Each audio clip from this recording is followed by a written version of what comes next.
ভাই সফলতা হঠাৎ পাওয়া কোনো বস্তু না। সফলতা আসে আপনার কঠোর পরিশ্রম, ক্রমাগত চেষ্টার ফলে। কি ভাই আসে না? অবশ্যই। এই যে ভাই আসছিলেন কিছুদিন আগে আমার কাছে, কয়দিন আগে আসছিলেন?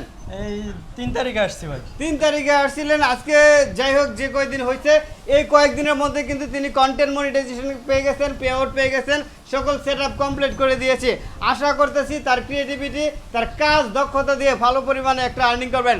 মাত্রই কিন্তু আমরা এলকে ব্রাদার ভাইকে দেখাইছি ভালো ইনকাম করতেছেন, আপনি কিন্তু ভাই পারবেন ইনশাআল্লাহ। তো। চেষ্টা করব। একজন যদি পারে, একজনও যদি পারে, সে কেন পারতেছে, কিভাবে পারতেছে, আমরা কেন পারবো না, সেটা নিয়ে কাজ করেন, দেখেন আপনিও পারবেন। তো ভাইয়ের জন্য শুভকামনা। ভাই আপনার আইডির নাম কি বলবেন? এমডি সবুজ মিয়া। এমডি সবুজ ভাই। আর দেখেন এখানে অনেক মানুষ আছে, সবার সামনে কিন্তু মিথ্যা বলা যায় না, সবসময় মিথ্যা বলা যায় না। মিথ্যা বলে আপনি হয়তো ভাই একটা দুইটা ভিডিওতে ভিউ নিতে পারেন, কিন্তু রেগুলার আপনি কখনোই টিকে থাকতে পারবেন না, কখনোই আপনি মানুষের মন জয় করতে পারবেন না। আপনি যে কন্টেন্টটা তৈরি করবেন সেই কন্টেন্টে 100% ফোকাস করবেন, শ্রম দিবেন, মেধা খাটাবেন, আর বুদ্ধি তো খাটাইতেই হবে। মিথ্যা কথা দিয়ে সবসময় কিছু করা যায় না, এটা মনে রাখবেন। বুদ্ধি খাটাইতে হবে, বুদ্ধির কোনো বিকল্প নাই। তো ভাইয়ের জন্য আবারও শুভকামনা।